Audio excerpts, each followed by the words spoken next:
کیا آپ جانتے ہیں کہ باوضو رہنے کے کیا فوائد ہیں؟ وضو سے متعلق جو باتیں آج سے 1400 برس پہلے ہمارے نبی کریم صلی اللہ علیہ وآلہ وسلم نے اپنے احادیث مبارکہ میں ارشاد فرمائی، آج کی جدید سائنس اس پر تحقیق کر کے نہ صرف اس کو منوان تسلیم کر رہی ہے، اس کے ساتھ ساتھ سائنس محمد کا پتہ بھی پوچھ رہی ہے۔ اسلام میں تمام تر عبادات کا انحصار طہارت اور پاکیزگی پر مبنی ہے۔ روح کے ساتھ ساتھ جسم کی طہارت بھی لازم و ملزوم ہے۔ وضو کی اہمیت کا اندازہ اس بات سے لگایا جا سکتا ہے کہ قرآن مجید میں اس کا واضح حکم ہے اور یہ وضاحت بھی موجود ہے کہ نماز کے لیے وضو شرط ہے۔ چنانچہ قرآن پاک میں ارشاد باری تعالیٰ ہے، اے لوگو جو ایمان لائے ہو، جب تم نماز کے لیے اٹھو تو چاہیے کہ اپنا منہ اور ہاتھ کونیوں تک دھو لو اور سروں پر ہاتھ پھیر لو اور پاؤں ٹخنوں تک دھو لیا کرو۔ نبی کریم حضرت محمد صلی اللہ علیہ وآلہ وسلم نے ارشاد فرمایا، میں قیامت کے روز اپنی امت کے لوگوں کو پہچان لوں گا۔ صحابہ اکرام نے پوچھا، یا رسول اللہ کیسے؟ تو آپ صلی اللہ علیہ وآلہ وسلم نے فرمایا، ایک پہچان یہ ہوگی، وضو کی وجہ سے میری امت کے ہاتھ اور چہرے جگمگا رہے ہوں گے۔ وضو کرنے سے چھوٹے چھوٹے گناہ دھل جاتے ہیں اور وضو کرنے والا آخرت میں بلند درجات سے نوازا جاتا ہے۔ تجربات سے یہ بات ثابت ہو چکی ہے کہ نباتات، جمادات، حیوانات اور انسانی زندگی ایک برقی نظام کے تحت رواں دواں ہے۔ انسانی جسم سے حاصل ہونے والی بجلی ایک ٹارچ یا ایک چھوٹا سا ریڈیو چلانے کے لیے کافی ہوتی ہے۔ قدرت کا یہ عجیب ایک سربستہ راز ہے کہ انسان کے اندر بجلی پیدا ہوتی رہتی ہے اور پورے جسم میں دورہ کر کے پیروں کے ذریعے ارتھ ہو جاتی ہے۔ وضو کے بغیر نماز نہیں ہوتی۔ نماز کے لیے جو بندہ وضو کرتا ہے تو روشنیوں کا بہاؤ عام ڈگر سے ہٹ کر اپنی راہ تبدیل کر لیتا ہے۔ وضو کے ساتھ ہمارے اعضاء سے برقی روحیں نکلنے لگتی ہیں اور اسی عمل سے جسمانی اعضاء کو ایک نئی طاقت اور قوت ملتی ہے۔ ہاتھ دھونے سے ہاتھوں پر موجود جراثیم اور گندگی دور ہو جاتی ہے۔ انسان بہت سی پیٹ کی بیماریوں سے محفوظ رہتا ہے، کیونکہ ظاہر ہے کہ انسان ہر چیز اپنے ہاتھوں سے ہی کھاتا ہے، لہٰذا ہاتھوں کی صفائی ہر قسم کی جراثیم سے چھٹکارا دلاتی ہے۔ ڈاکٹرز اور حکیموں کا کہنا ہے کہ جسم کے جس حصے کو وافر خون ملتا رہے گا وہ حصہ طاقتور ہوتا جائے گا۔ رب رحمان نے وضو میں 3 مرتبہ ہاتھ دھونے کا حکم اس لیے دیا ہے کہ پانی گزرنے سے وہاں پر بدن کی قوت اور حس بیدار ہو، کیونکہ جب ٹھنڈا پانی وہاں پڑے گا تو زیادہ سے زیادہ خون پانی کے جھٹکے کا مقابلہ کرنے کے لیے آنا شروع ہو جائے گا۔ اسی طرح کرلی کرنے سے منہ کی صفائی ہوتی ہے، بدبو دور ہوتی ہے، دانتوں اور مسوڑوں کے ساتھ چمٹے ہوئے غذا کے ذرات دھل جاتے ہیں اور خاص طور پر دانتوں کی بیماری پائریا، جس نے آج پوری دنیا کو اپنی لپیٹ میں لے رکھا ہے، دن میں 15 مرتبہ کرلی کرنے والے اس بیماری سے محفوظ رہتے ہیں۔ ناک سانس لینے کا واحد فطرتی راستہ ہے اور جس ہوا میں ہم سانس لیتے ہیں اس میں بے شمار جرثومے پھلتے اور پھولتے رہتے ہیں جو ناک کے راستے جسم انسانی میں بآسانی داخل ہو جاتے ہیں۔ اب یہی جراثیم، دھول، گرد و غبار صبح سے شام تک ہماری ناک میں سانس کے ذریعے پہنچتی رہتی ہے تو بہت سے امراض کا باعث بن سکتی ہے۔ ناک میں پانی ڈالنے سے ناک کی صفائی ہو جاتی ہے، آواز کی گہرائی اور سہانا پن پیدا ہوتا ہے۔ وضو کرتے ہوئے چہرہ دھونے سے بھنورے پانی سے تر ہو جاتے ہیں اور میڈیکل کے اصولوں کے مطابق آنکھوں کے بھنورے تر کرنے سے آنکھوں کے ایک ایسے مرض کے امکانات کم ہو جاتے ہیں جس میں آنکھ کے اندر رطوبت کم یا ختم ہو جاتی ہے اور مریض آہستہ آہستہ بصارت سے محروم ہو جاتا ہے۔ ایک چینی ریسرچر کی تحقیق کے مطابق چہرہ دھونے سے پیٹ میں چھوٹی آنت، سینہ، بڑی آنت وغیرہ پر بھی اچھے اثرات مرتب ہوتے ہیں۔ اسی طرح کوہنیوں تک ہاتھ دھونے سے نہ صرف جسمانی بیماریوں میں افاقہ ہوتا ہے بلکہ نفسیاتی بیماریاں مثلاً ذہن میں ناپاک خیال کا اجتماع، نا امیدی، ذہنی کمزوری، بے جا خوف میں بھی نمایاں کمی واقع ہوتی ہے۔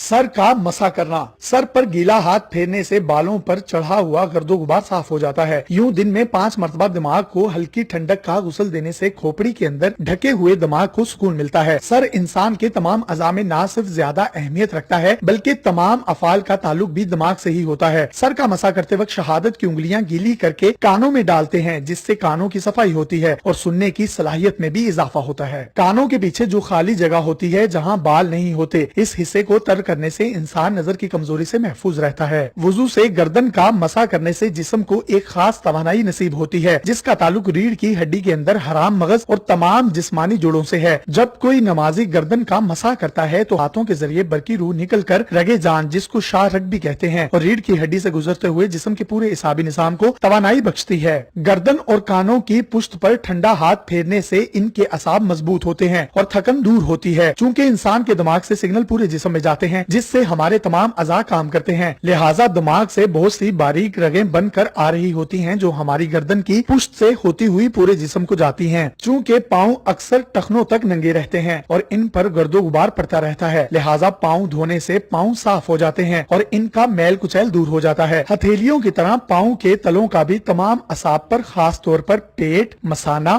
گردے، تلی، پتے اور جگر سے تعلق ہوتا ہے۔